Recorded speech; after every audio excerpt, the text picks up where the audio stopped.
Pauline Njoroge aizikuja Western kutupangia kiongozi.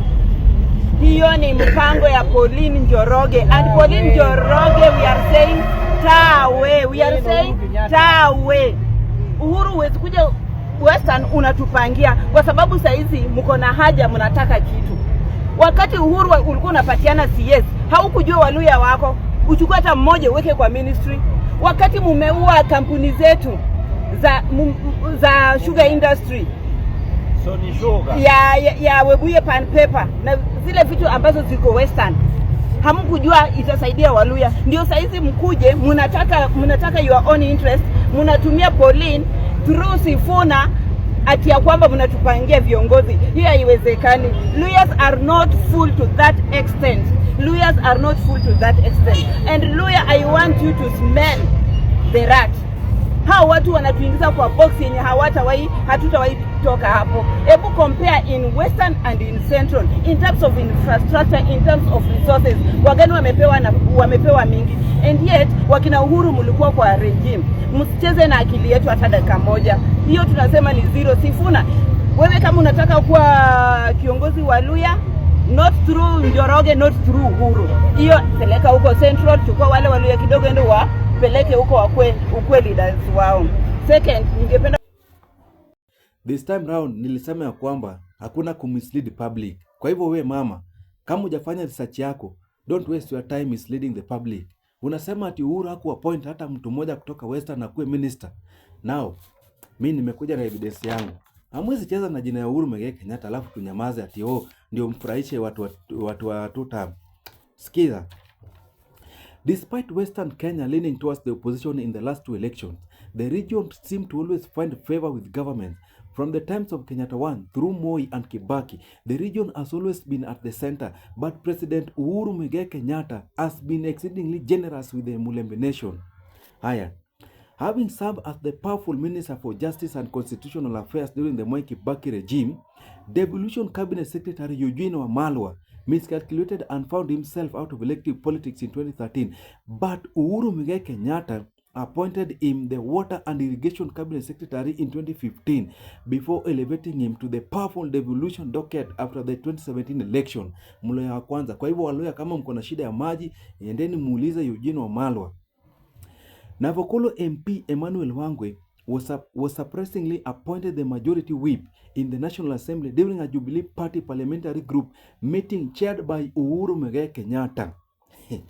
Yet the appointment of these two is just a fraction of moves that have underlined Uhuru's kindness and determination to unite the country by accommodating and working closely with the perceived political opponents.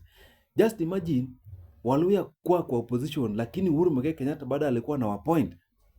Haya, tunaendelea. Throughout his tenure, the President Uhuru Muigai Kenyatta worked with Amina Mohamed, who emerged as one of his most trusted ministers. Born and bred in Kakamega County, Amina served as Kenya's CS for Foreign Affairs from 2013 to 2017 before she was moved to the Minister of Education and later to the Minister of Sports. The same Amina Mohamed was also appointed by Uhuru Muigai Kenyatta to be the chairperson of AU. Watu sio wajenga. Na kama mjui siasa, mrudi ushago mfanye ukulima. Hala.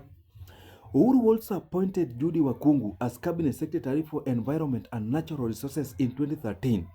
She held the position until 2018 when she was appointed Kenya's ambassador to France. Sasa wewe unasema ati hakuna Mluya hata mmoja Uhuru aliappoint kama minister. Nani? Former Budalangi MP Ababu Namwamba was in 2018 appointed Chief Administrative Secretary in the Ministry of Foreign Affairs, while former Kamusenga High School Principal Simon Nabukwesi was in February 2020 appointed as the Principal Secretary, State Department of University Education and Research.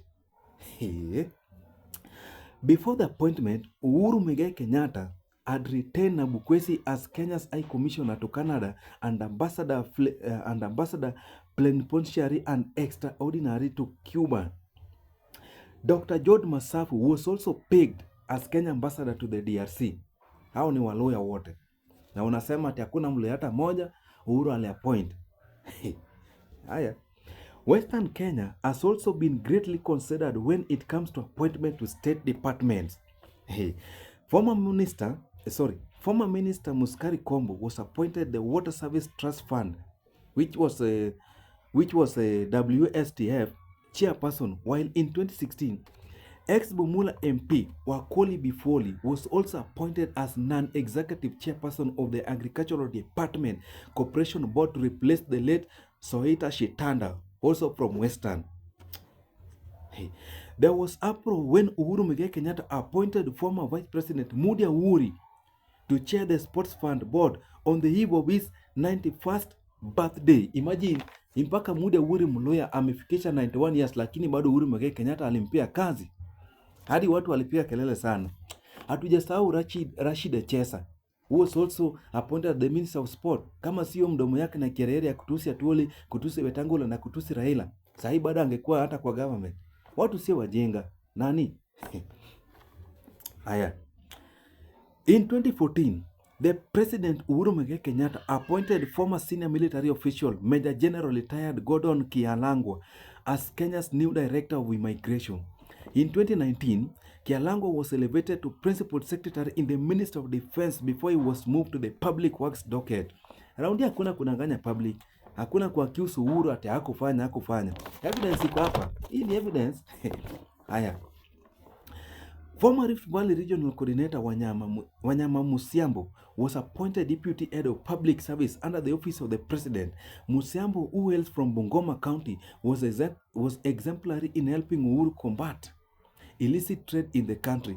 Further, it's worth noting that under Uhuru's administration, Kenya Communication Authority, CA, was under the controversial Bungoma-born IT expert Francis Wangusi, whose two-term stint ended early last year.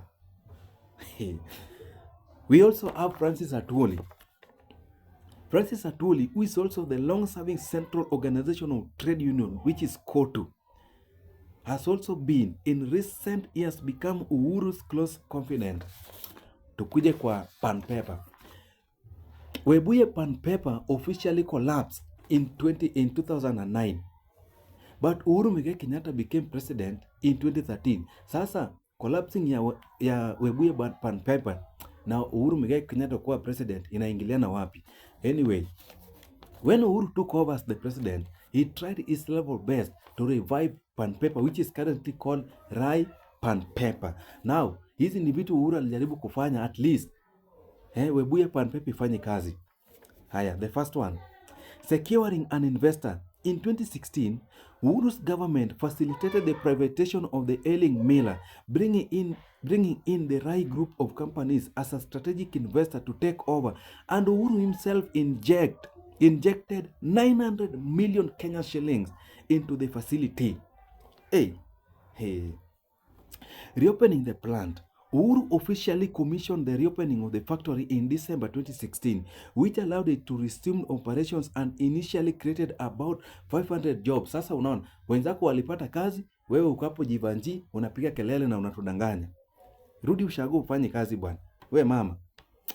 Compensating former employees. In late 2016, Uhuru himself directed the Minister of Industrialization to provide funds for the ex gratia payments, equivalent to 3 months' salary for former employees who had lost their jobs when the company initially collapsed.